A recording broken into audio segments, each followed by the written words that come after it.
আপনাদের পদক্ষেপ কি এইটা বাংলাদেশের মানুষ জানতে চায়। আমরা বলতে চাই এটা মুখস্থ কোনো কথা না। নারী নিপীড়ন নির্যাতনের বিরুদ্ধে সরকারকে তার ভূমিকা পালন করতে হবে, স্বরাষ্ট্র মন্ত্রণালয়কে তার ভূমিকা পালন করতে হবে। সেজন্য আমরা বলতে চাই যে এই ব্যর্থতার দায়ভার নিয়ে অবিলম্বে এই জাহাঙ্গীরকে পদত্যাগ করতে হবে। আমরা বলতে চাই একই সাথে বাংলাদেশের প্রত্যেকটি জায়গায় সরকারিভাবে আমরা সেই জিরো টলারেন্স দেখতে চাই। নারী যেন নির্যাতিত না হয় সেটার জন্য আপনারা পদক্ষেপ গ্রহণ করুন, যাতে সেই পদক্ষেপ দেখে অন্য কেউ আর সাহস না করে।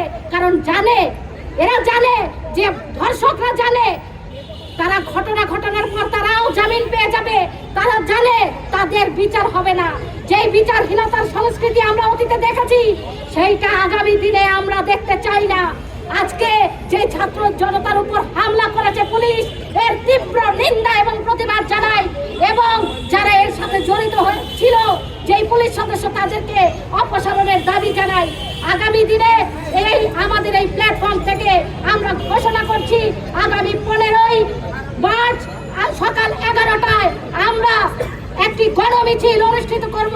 সেই গণমিছিলে সাধারণ মানুষকে নেমে আসার আহ্বান জানিয়ে আজকের যে সমাবেশ, মশাল মিছিল পরবর্তী আজকের যে সমাবেশ, সেই সমাবেশ আমরা এখানেই সমাপ্ত করছি।